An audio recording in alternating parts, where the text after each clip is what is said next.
Alam yajidka yatiman fa'awa wa wajadaka dhallan fahada wa wajadaka ailan fa'aghna. Kalimat alam yajidka yatiman fa'awa itu adalah kalimat pembuktian. Seolah-olah Allah ngomong ke kita tuh gini, kamu gak ingat dulu ketika kamu pernah gini, siapa yang nolong kamu? Emangnya kamu gak ingat dulu ketika kamu pernah terpuruk, siapa yang buat kamu bisa survive? Ketika kamu hampir celaka, siapa yang menyelamatkan kamu? Ketika kamu gini, siapa yang menolong kamu dan seterusnya. Jadi alam di sini Allah pengen ngingetin kita. Jadi kalimat alam adalah kalimat permintaan dari Allah supaya kita ingat-ingat lagi nih.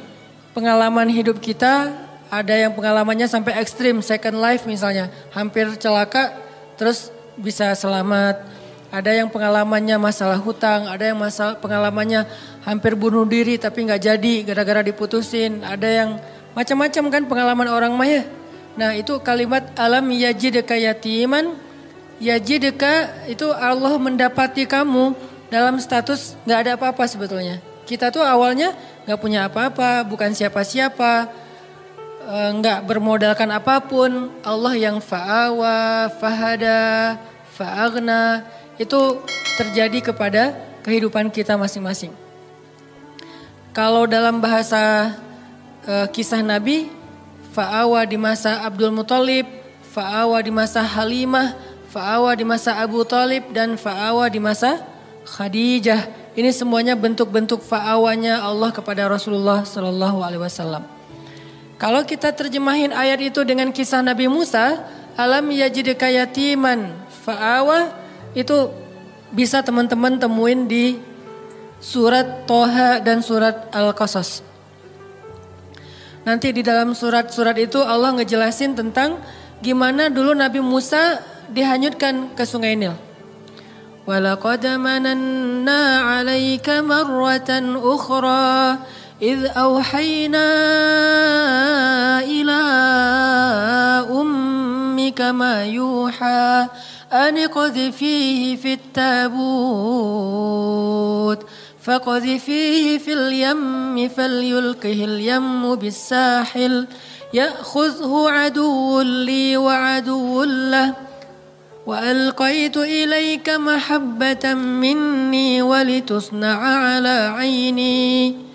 Ketika Allah mengilhamkan kepada ibu Musa, wahai ibu Musa, hanyutkanlah bayimu di Sungai Nil kalau pengen selamat. Pengen selamat, jangan kamu simpan di rumah, jangan kamu rawat sendiri, jangan kamu bawa lari ke hutan. Hanyutkan ke Sungai Nil, supaya selamat dari siapa? Dari Firaun. Ini perintah Allah. Kadang-kadang Allah ngasih kita perintah dalam hidup itu gak logis. Menyelamatkan bayi kok malah dihanyutkan ke Sungai Nil. Kenapa gak dibawa lari aja ke dalam hutan, lalu ke pantai, lalu... Lupa. Kenapa nggak umpetin aja di rumah gitu? Kenapa nggak bikin rumah aja di yang jauh, atau mungkin ibu dan keluarga Musa ngungsi aja ke Madian misalnya, ke luar negeri. Jadi orang yang lari dari negeri Firaun, kenapa nggak gitu aja yang lebih logis? Kenapa malah selamatkanlah bayimu dari Firaun dan tentaranya dengan cara hanyutkan ke Sungai Nil. Itulah hidup. Tidak semua perintah Allah itu kadang kita mengerti di awal, teman-teman. Kita cukup tahu bahwa ini perintah Allah, sami'na wa ata'na. Kalau pengen bahas lebih dalam lagi untuk cari tahu hikmahnya, silakan. Tapi jangan tunggu sampai kita ngerti hikmahnya baru sami'na wa ata'na, kelamaan. Akhirnya kita kehilangan banyak sekali kesempatan dapat kebaikan dari Allah. Justru biasanya Allah ngasih kejutan ketika kita ngambil challenge-nya Allah. Iman challenge, akidah challenge, tauhid challenge. Challenge-nya apa? Lakukan perintah Allah walaupun menurut logika kita agak aneh. Misalnya, tinggalkan pekerjaan itu. Ya Allah, pekerjaan inilah yang bikin saya bertahan hidup selama ini. Saya beli rumah, beli mobil, saya punya tabungan sekian. Gara-gara kerjaan ini, udah tinggalin aja. Terus nanti saya kerja apa? Tenang, Allah yang gantiin. Terus gimana Ustadz? Jalannya dari mana Ustadz? Allah tahu jalannya, kita doang yang gak tahu. Kalau kita nggak tahu bukan berarti Allah nggak tahu kan? Kita yang nggak tahu, Allah tahu. Karena Allah alimun, basirun, khabirun.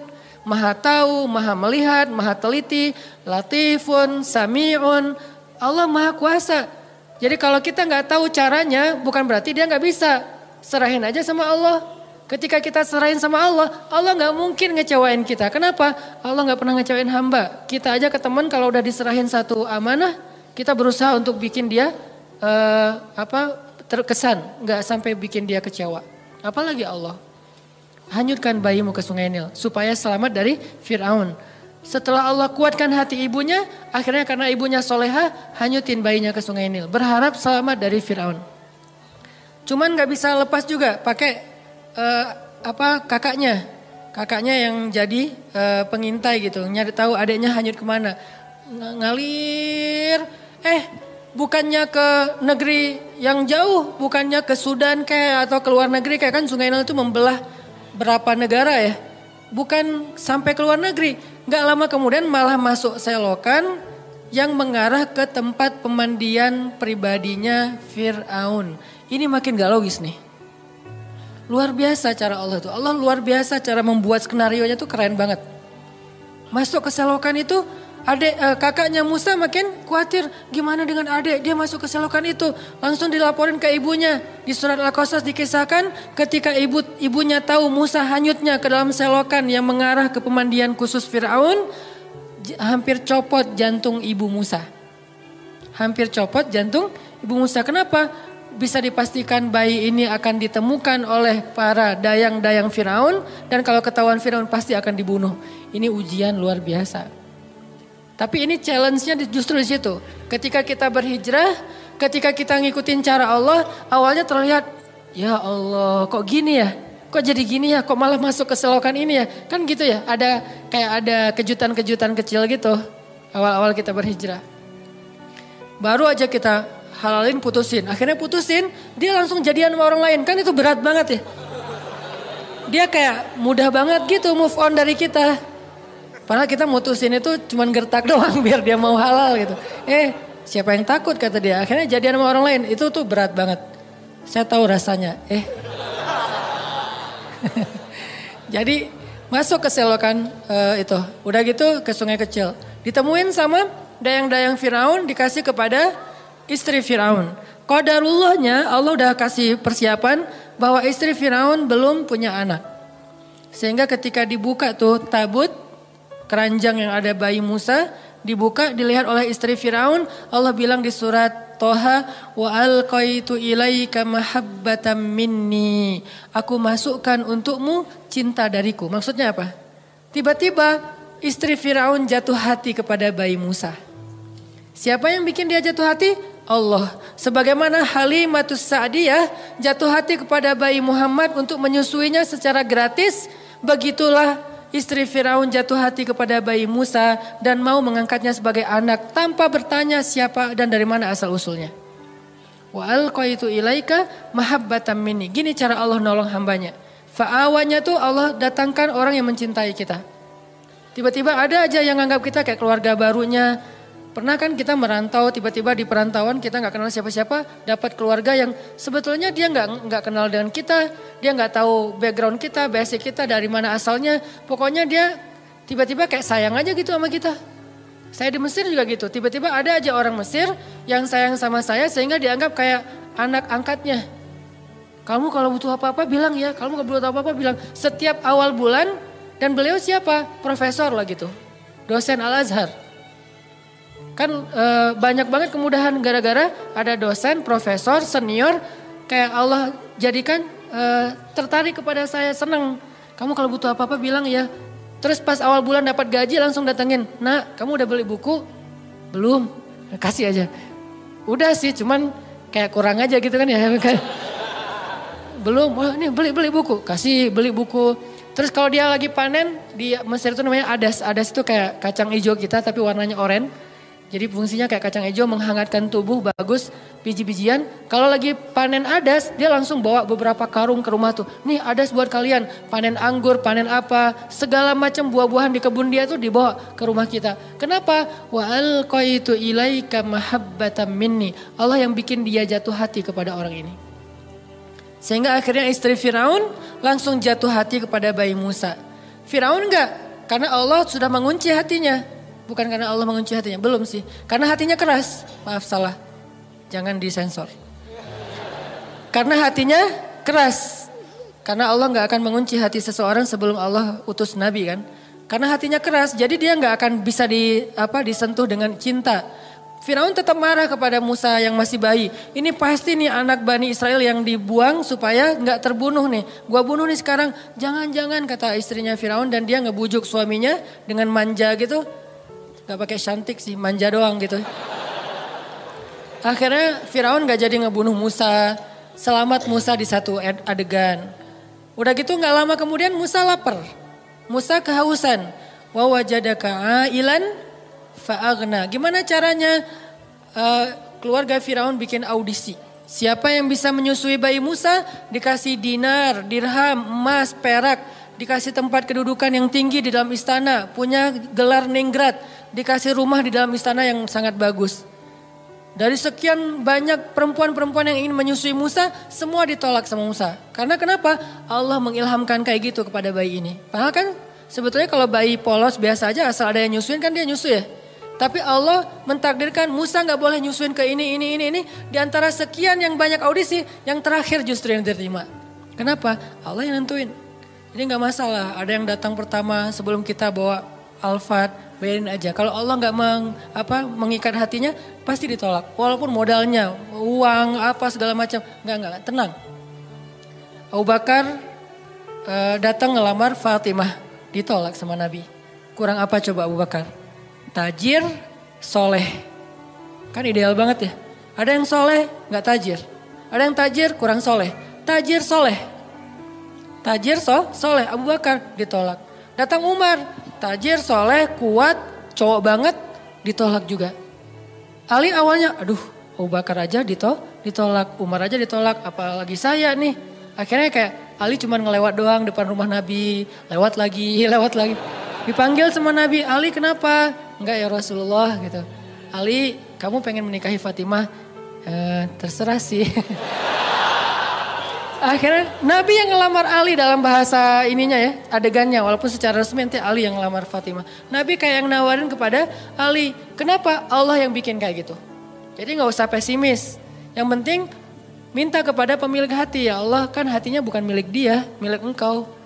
Jadi saya mintanya ke engkau aja ya Allah, bukan ke dia. Nanti setelah engkau baru dia.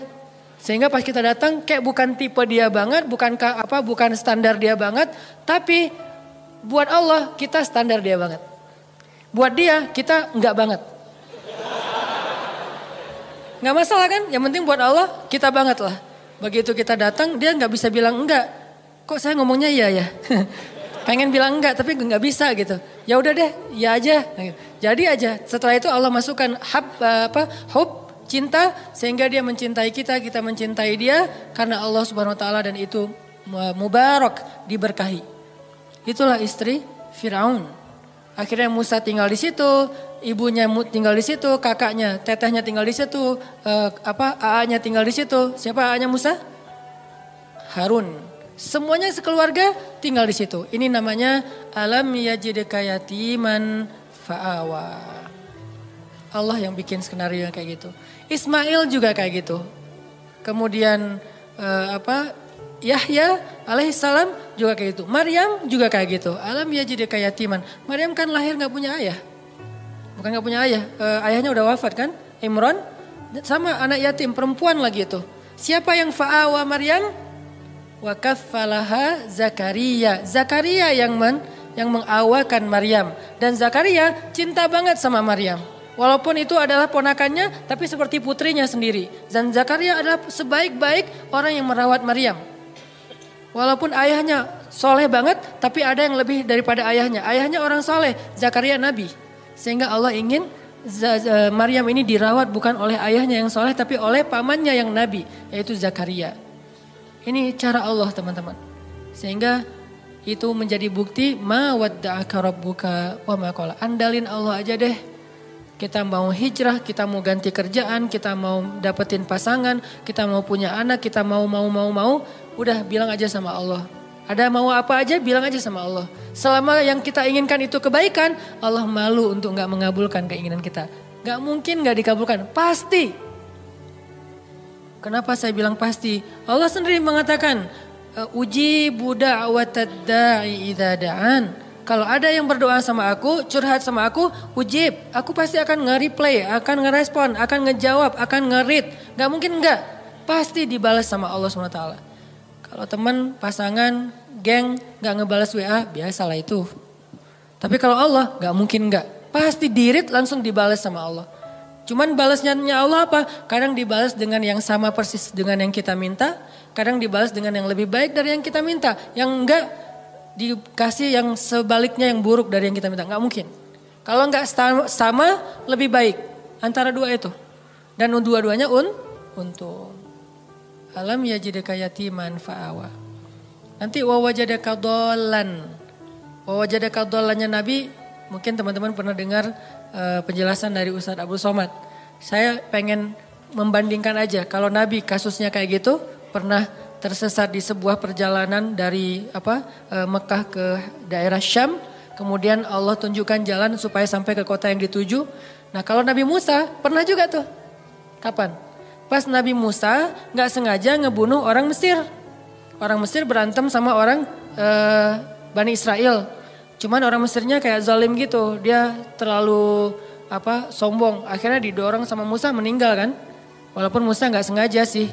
Dorong, kamu apa-apaan sih? Mati kan. Musa juga kaget. Kenapa nih? Gitu. Kayak gak sengaja gitu. Jangan-jangan setan. Akhirnya Musa bilang, ya Allah bukan kerjaan saya ya. Kerjaan setan. Jadi boleh kan nyalahin setan. Bilang setan, salah saya apa? Ya salah kamu setan gitu. Ya. Akhirnya meninggal. Musa lari karena dia membunuh orang Egyptian, orang Kipti. Lari kemana? Gak tahu kemana. Cuman berdoa, ya Allah beri saya petunjuk dalam perjalanan ini. Jalan aja pokoknya kemana kaki melangkah deh ikutin aja tuh. Gak ada nih lihat Google Map dulu atau mau kemana dulu bikin itinerary dulu. Kayak kita trip atau traveling yang udah jelas tujuannya. Ada travel agentnya, ada budgetingnya udah segala macam. Enggak, pokoknya jalan aja kemana kaki melangkah ikut aja terus. Ini benar-benar dol namanya nih. Gak tahu arah. Tapi sampainya kemana? Ke jodohnya. Ke Madian, ke Yordania. Ketemu dua orang cewek lagi ngantri mau ngasih minum ternak. Musa nanya, ma khatbukuma, ada yang bisa saya bantu? Gak ada modus-modusan. Beda dengan kita, kayak kenal ya, di mana ya? Enggak, kita gak pernah ketemu. Saya yakin saya pernah ketemu sama kamu. Di mana? Di dalam mimpi. Modus banget kan ya. Musa gak kayak gitu. Ya udah aja, ma khatbukuma, kalian ada apa? Apa yang bisa saya bantu? Dengan bahasa yang lembut ya, pastinya kan ngomong sama cewek nih. Masa ngomong sama cewek, ma khatbukuma, kan enggak ya? Nada khatib yang membuat kesannya jadi berubah. Kan kalau khatib berubah, kalau dia gak paham ceritanya, dia akan mengatakan, ma khatbukuma. Enggak gitu Ustadz, gimana? Ma khatbukuma, kan lagi ngomong sama cewek nih. Musa orangnya santun. Akhirnya, kami nggak bisa ngasih minum ternak soalnya harus ngantri di belakang laki-laki. Ya udah saya bantuin. Musa langsung turun ke sumur. Ketika Musa turun naik ngasih minuman ternak dan itu ada puluhan ekor onta, ratusan ekor onta. Satu ekor onta aja minumnya udah banyak banget kan. Di situ kelihatan Musa itu kuat, gagah. Kebayangkan ngangkat air gitu. Walaupun yang tadinya dia udah jaga-jaga nggak mau kelihatan ototnya kan kelihatan juga tuh pas ngangkat. Terus kayak pura-pura lipat baju gitu. Nih kenapa ya ngangkat gitu. Terus kayak udah gitu selesai. Musa duduk di bawah pohon istirahat. Si ceweknya pulang. Pulang cerita ke ayahnya. Ayah tadi kami dibantu oleh seorang laki-laki. Dia baik segala macam. Kata ayahnya ya udah undang ke rumah. Ayah pengen bilang makasih dan ngejamu dia makan. Musa di bawah pohon bilang gini. Ya Allah saya lapar. Dan engkau sebaik-baik pemelihara. Ya Allah saya lapar. Tapi engkau yang maha penyayang. Ngadu ke Allah. Lapar bilang ke Allah. Mau ikhtiar gimana di negeri orang gak tahu di mana tempat makan. Dan gak bawa uang juga. Ya Allah saya lapar. Engkau sebaik-baik penolong, pemelihara, pengasih, penyayang. Tiba-tiba cewek itu datang. Tamshi ala stihya. Berjalan malu-malu. Gimana jalan malu-malu? Aduh gimana ya ngomongnya ya. Kalau bahasa kita mah ya. Aduh malu mau ngomong. Tapi kan ini amanah dari ayah. Kalau kita mah pura-pura malu. Kalau ini benar-benar malu-malu. Tamshi alas teh ya. Gimana ya caranya ya? Aduh gimana ya? Atau gimana ya? Terus maju lagi, nggak jadi lagi mundur. Maju lagi, nggak lagi mundur lagi. Nggak pakai cantik. Maju mundur aja. Bukan. Sampai akhirnya datang, Mas kalau bahasa kita nih. Mang. A gitu ya. Ayah saya ngundang AA di rumah mau ngucapin terima kasih. Oh iya hayu. Jalan aja. Hayu nggak tahu bahasa Arabnya hayu apa.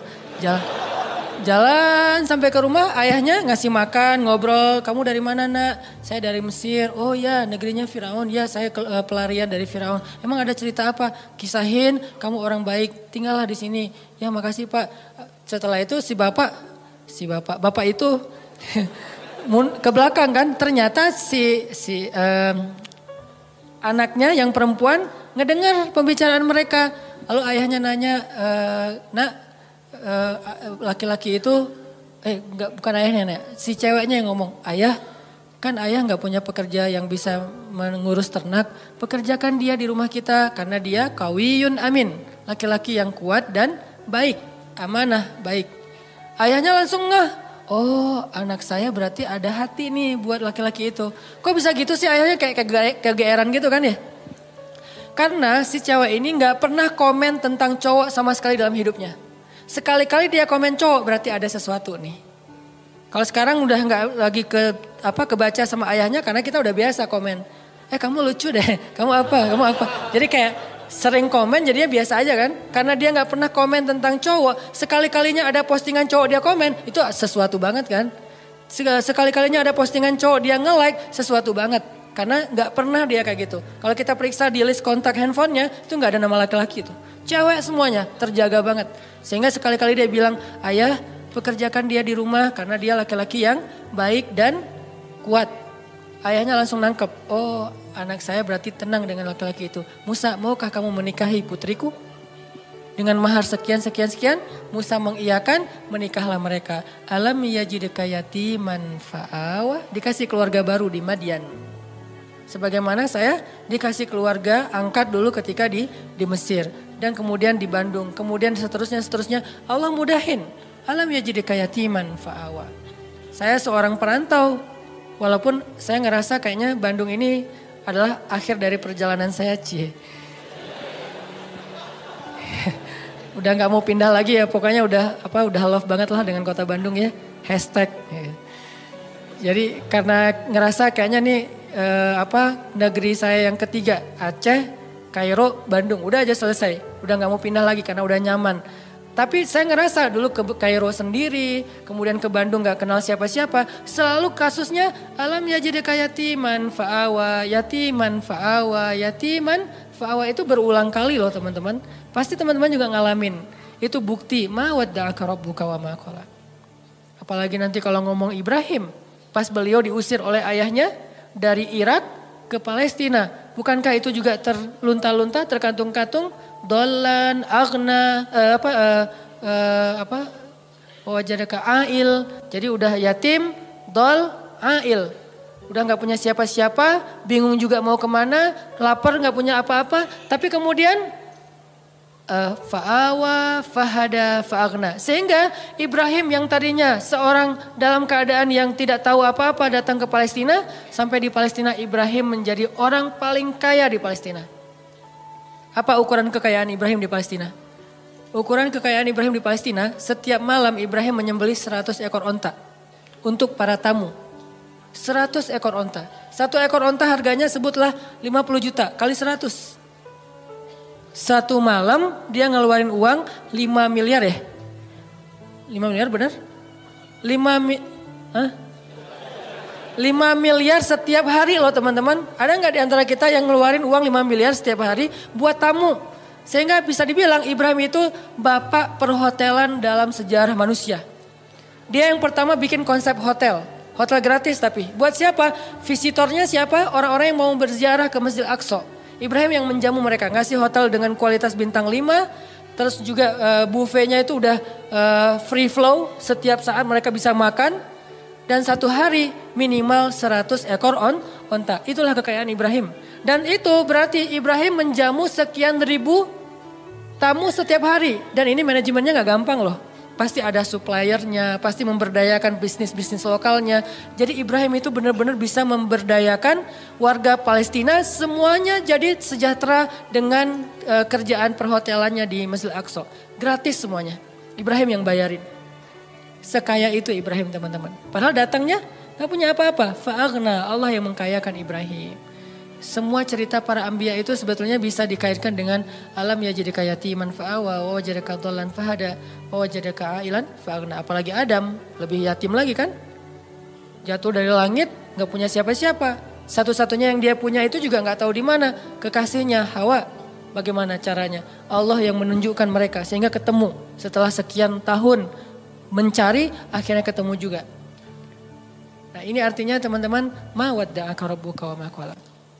Part ketiga yang akan kita tuntaskan malam ini, fa ammal yatim fala taqhar wa ammas sa'ila fala tanhar wa amma bi ni'mati rabbika fahaddis. Kalimat 3 ayat terakhir ini itu kayak nerusin 3 ayat sebelumnya. Alam yajidka yatiman fa'awa fa ammal yatima fala taqhar. Wa wajadaka dhallan fahada wa ammas sa'ila fala tanhar. Wa wajadaka ailan fa'aghna wa amma bi ni'mati rabbika fahadis. Jadi kayak pasangan-pasangan ayat. Bukankah Allah mendapatimu dalam keadaan yatim, lalu Allah kasih kamu keluarga? Makanya kalau ketemu anak yatim, jangan kamu bersikap semena-mena kepada mereka. Karena Allah juga mendapatimu yatim, wahai Muhammad. Sehingga Nabi Muhammad sayang banget sama anak yatim.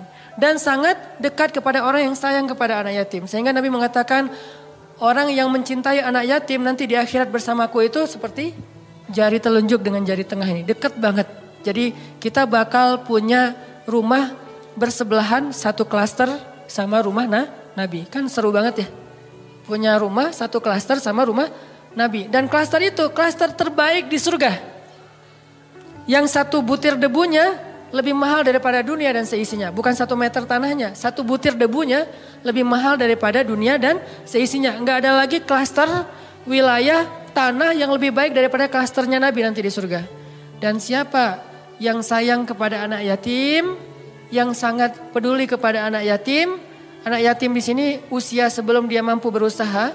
Kalau 25 tahun terus dia jomblo gitu, terus dia kayak gitu, itu modus ya. Ustadz, dia tuh masih yatim loh. Ayahnya udah meninggal sekian tahun. Jadi saya kayak fa'awa gitu Ustadz ya. Ya boleh lah ya. Yang penting niatnya baik. Jadi siapa yang sayang sama anak yatim, nanti dia akan disediakan rumah satu klaster dengan Rasulullah SAW. Jadi dia kayak bertetanggaan gitu sama Nabi SAW. Ketemu sama Nabi duduknya di sebelah Nabi. Ketemu sama Nabi duduknya satu majelis sama Nabi. Ini fa'ammal yatima fala taqhar. Jangan semena-mena sama anak yatim. Dulu di zaman Nabi ada cerita seorang sahabat namanya Abu Lubabah. Abu Lubabah ini punya pohon korma di sebelah rumah anak yatim. Tapi dia gak rela gitu kalau kormanya dimakan sama anak yatim. Korma yang udah jatuh. Sehingga satu hari anak yatim lagi makan korma jatuh. Dari mulutnya diambil sama Abu Lubabah. Ini bukan punya kamu, ini punya saya. Dilaporin ke Rasulullah.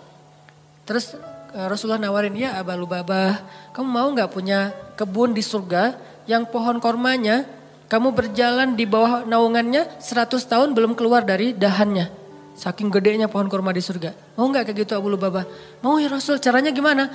Wakafkanlah pohon kurmamu untuk anak yatim. Gimana ya Rasul, itu pohon kurma kesayangan saya banget.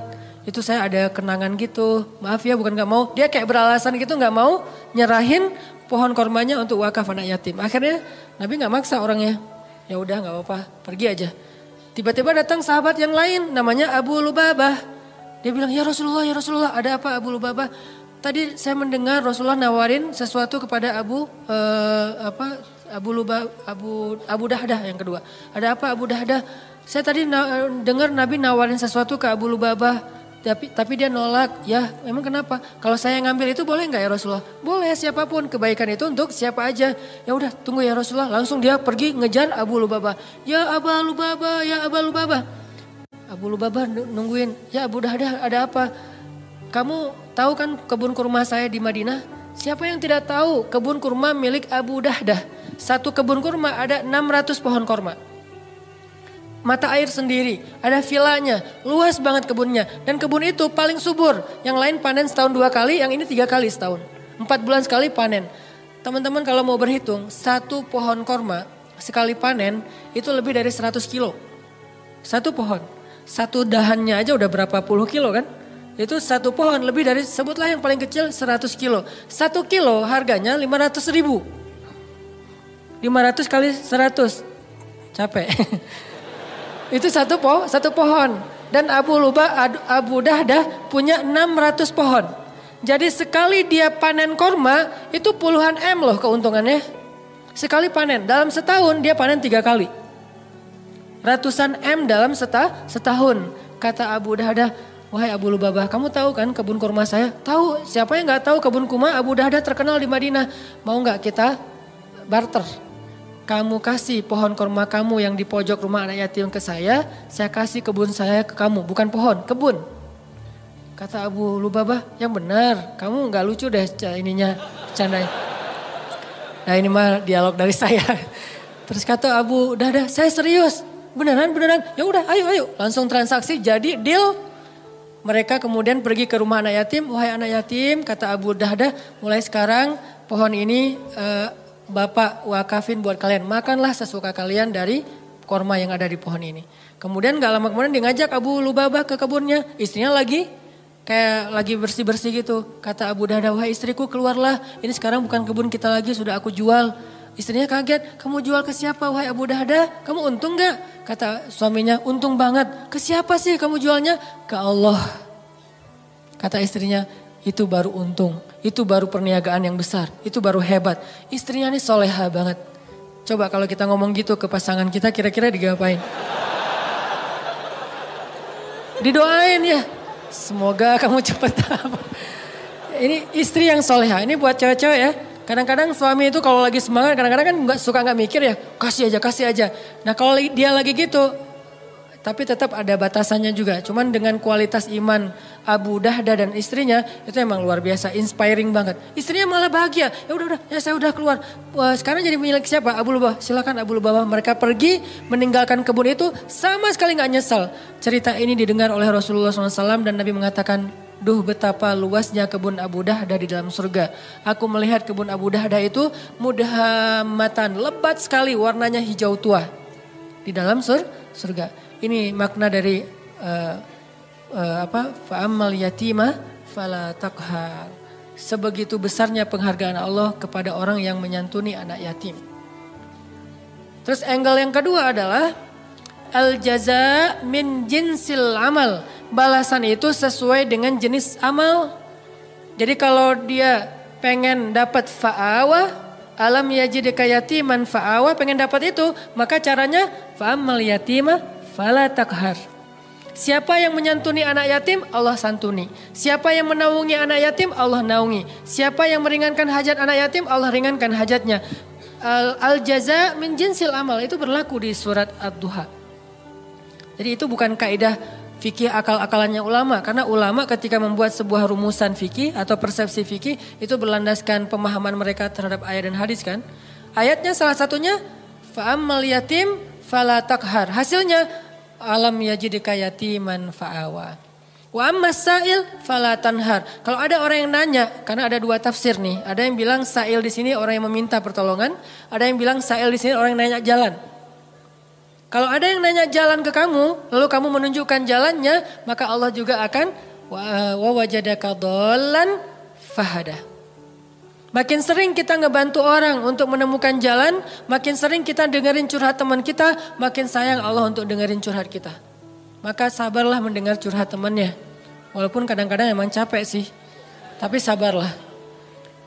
Latihlah mendengar curhat teman, sehingga kita jadi seorang suami yang mau mendengar curhat istri. Nanti ketika kita udah nikah, Neng mau cerita, apa? Kayak semangat gitu kan ya.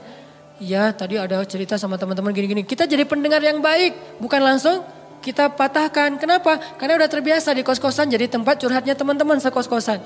Sampai ibu kos juga curhatnya ke kita gitu. Iya itu yang kamar sebelah suka telat aja bayar kos-kosan. Ya bu, saya juga gitu ya bu. kamu nggak apa-apa soalnya kamu udah dengerin curhat. Gitu. Ya pokoknya jadi orang yang wa masaila fala tanhar. Jadi kalau ada orang yang nanya ke kita, minta pertolongan ke kita berusaha untuk membantu dia, Allah juga akan berusaha membantu kita. Contohnya Nabi SAW. Nabi itu kalau ada yang minta tolong nggak pernah nolak. Kalau beliau nggak bisa nolong sendiri, beliau akan cari orang untuk nolong dia baru ditinggalin. Jadi nggak ada yang datang langsung Nabi, maaf ya nggak bisa. Mungkin kita nggak bisa gitu-gitu amat lah ya, tapi berusaha. Nggak semua kasus kita bisa ambil. Tapi ada satu dua yang kadang-kadang kita kayak berjuang banget. Ada banyak orang yang mengetuk pintu rumah kita, yang nelpon ke nomor kita, yang datang kepada kita minta tolong. Mungkin di antara sekian banyak, jangan semuanya ditolak. Harus ada satu dua yang kita ambil, entah kenapa pokoknya Allah yang pilihkan dia untuk kita. Terus kita coba tuntaskan hajat dia sampai selesai. Siapa yang meringankan hajat saudaranya di dunia, Allah ringankan hajat dia di dunia dan di akhirat. Balasannya bukan cuma di dunia, bahkan di akhirat. Sehingga ketika kita di akhirat nanti bingung di padang mahsyar itu kan perjalanan jauh banget ya. Kebayang gak sih dari sini ke Palestina itu jalan kaki? Kok Palestina Ustadz? Karena tempat berhisab itu adalah negeri Palestina. Ini salah satu keutamaan dari negeri Palestina itu adalah mim makanin qarib yang Allah sebutin di Al-Quran. Arti makanin qarib, tempat yang dekat itu adalah Palestina kata ulama tafsir. Sehingga nanti sidang Allah itu di padang mahsyar adanya di negeri Palestina. Negeri Palestina dari Indonesia jaraknya jauh padahal buminya masih segini. Sedangkan bumi mahsyar beribu-ribu kali lipat lebih besar daripada bumi ini. Berarti jaraknya ribuan kali lebih jauh daripada yang sekarang. Kita meninggal di Indonesia, dikuburin di Indonesia. Nanti ketika kita bangkit, kita harus jalan ke Palestina. Palestinanya udah berapa ribu kali lipat lebih jauh dari yang sekarang. Jalan kaki teman-teman. Gak ada petunjuk sama sekali. Arahnya sudah berganti, kiblat atau timur barat udah berubah. Gimana cara kita menemukan spot hisab? Susah banget kan? Kalau enggak karena Allah wa wajadaka dhallan fahada. Dulu di dunia kita sering nolongin orang, sering nunjukin arah ke orang lain, sering bantuin orang di jalan, sering bantu orang ketika kesusahan. Allah bantu nanti kita di akhirat. Sehingga tiba-tiba dikasih kendaraan, kita kayak kasih tumpangan buat teman, itu enggak ada yang kelewat sama catatan Allah. Kamu kan dulu pernah ngasih tumpangan ke teman kamu pulang taklim. Padahal kamu pulangnya ke Padalarang, dia ke Cilenyi, kamu anterin dia dulu. Akhirnya balik lagi ke tengah gak sampai Padalarang nginep di TSB. Gak kuat gitu ya. Tadinya nanyanya sih kayak serius gitu. Pulang kemana saya anterin. Oh boleh. Udah aja naik motor kemana Cilenyi. Ngomong dari tadi. Kan beda arah timur dan barat.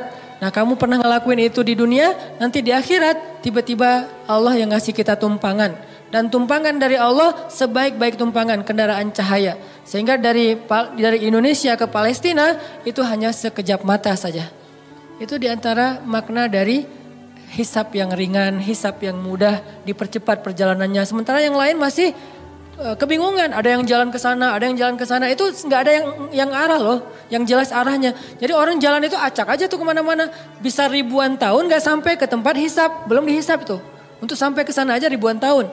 Kok malaikat gak ngasih tahu sih kalau kita salah jalan? Karena kita di dunia juga gak pernah ngasih tahu orang kalau dia salah jalan, dibiarin aja.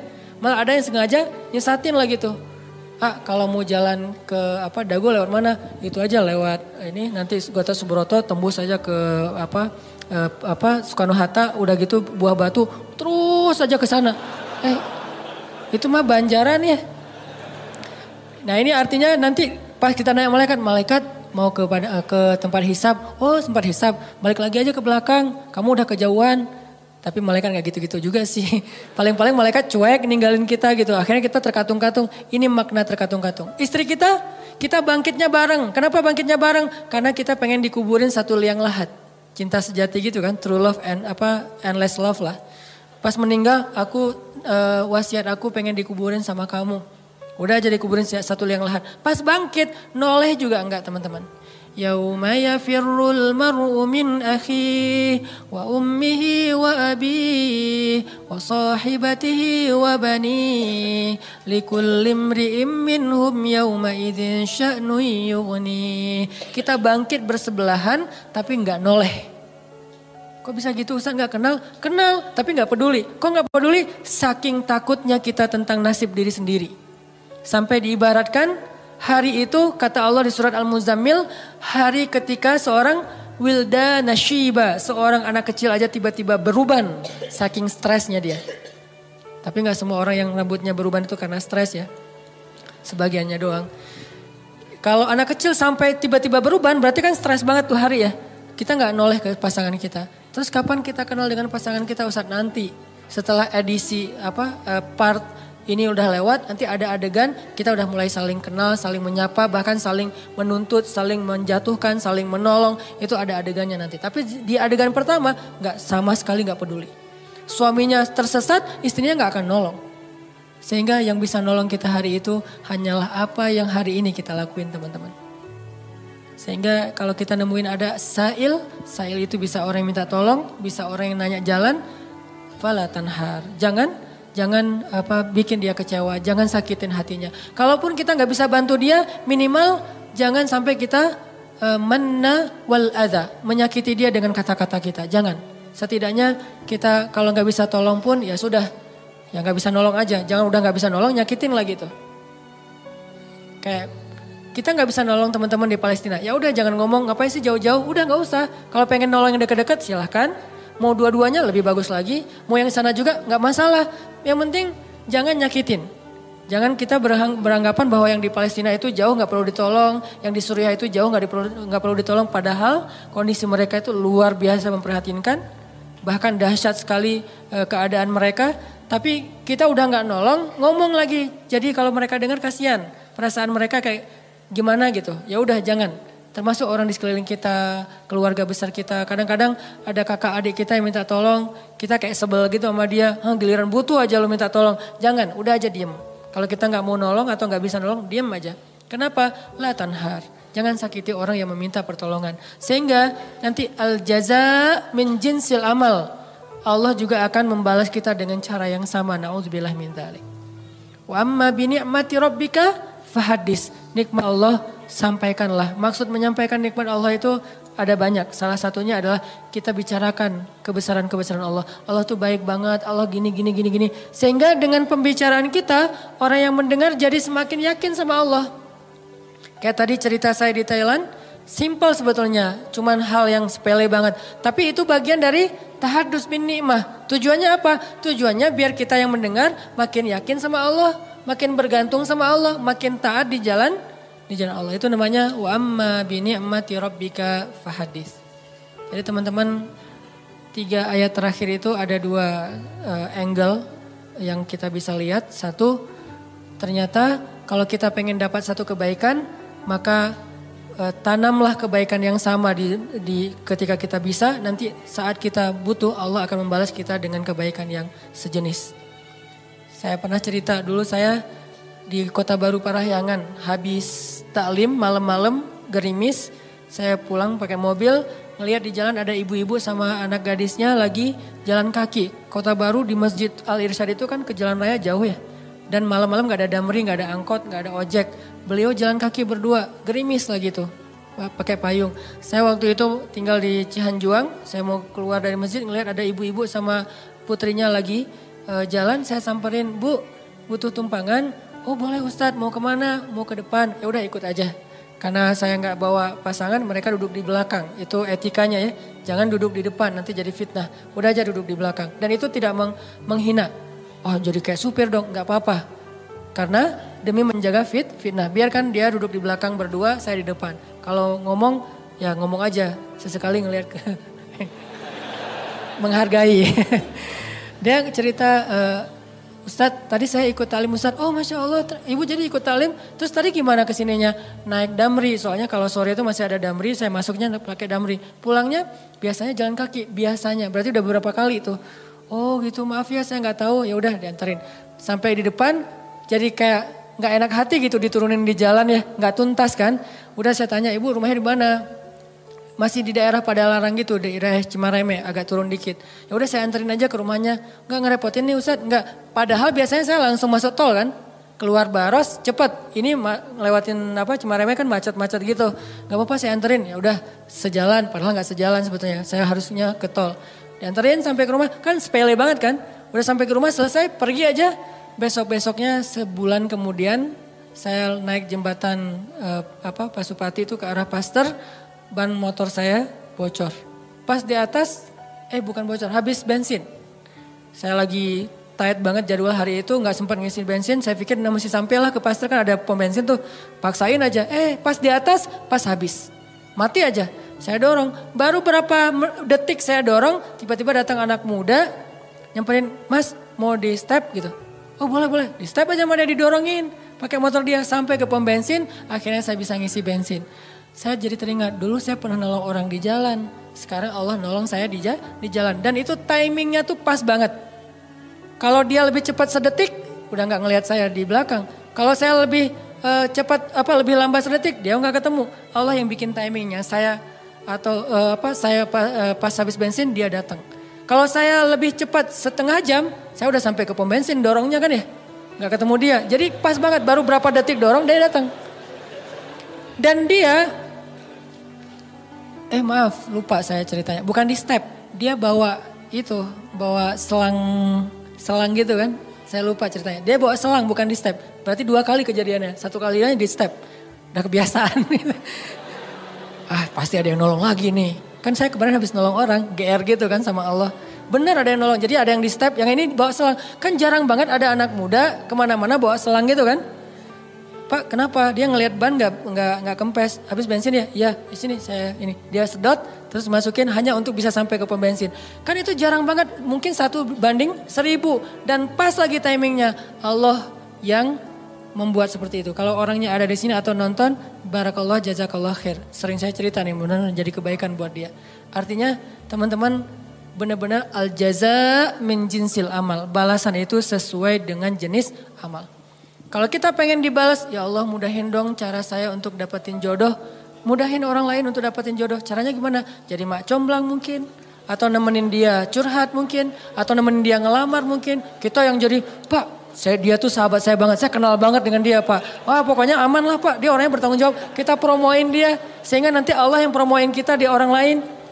Pokoknya mau apa, cari amal soleh yang sejenis dengan itu. Saya pengen jadi orang kaya Ustadz. Ya udah, tolong orang lain ketika lagi butuh modal atau apa. Saya pengen nikah Ustadz. Ya udah bantu dulu temennya untuk mahar. Nanti Allah ganti mahar yang buat kita. Atau kalau nggak mahar mungkin hantaran. Karena kadang-kadang kan hantaran itu apa? Seserahan ya. Seserahan itu kadang-kadang lebih gede daripada mahar kan. Mahar anak saya sih nggak banyak dek. Soalnya kan kata Nabi mahar jangan tinggi-tinggi. Berapa Pak? Ya udah 1 gram aja. Oh tapi seserahannya ya berapa? 1 M juga nggak apa-apa. Si bapak teh.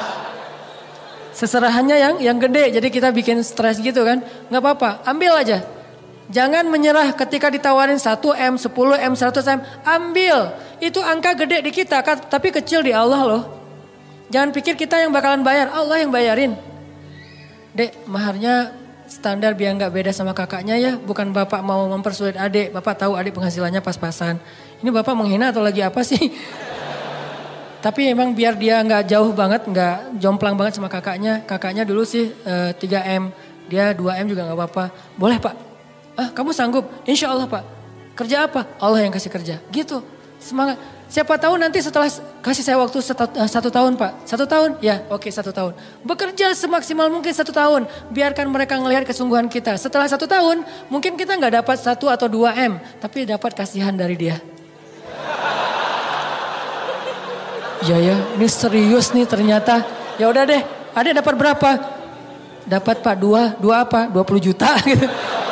Ya udah gak apa-apa, dicicil ya tapi ya. Karena kamu udah berusaha, ya udah jadi deh. Karena dia ngelihat kita kayak tanggung jawab, serius, pantang menyerah. Itu kan akhirnya gol. Kan yang penting gol. Soal gimana caranya Allah lebih tahu. Pokoknya kalau dikasih tantangan, ambil. Setelah itu gimana Ustaz? Serahin ke langit. Allah mudahkan semuanya. Kalau di tangan kita pasti susah. Logika kita pasti gak nyambung. Tapi di sisi Allah, ala kulli syai'in qadir. Allah maha kuasa atas segala sesuatu.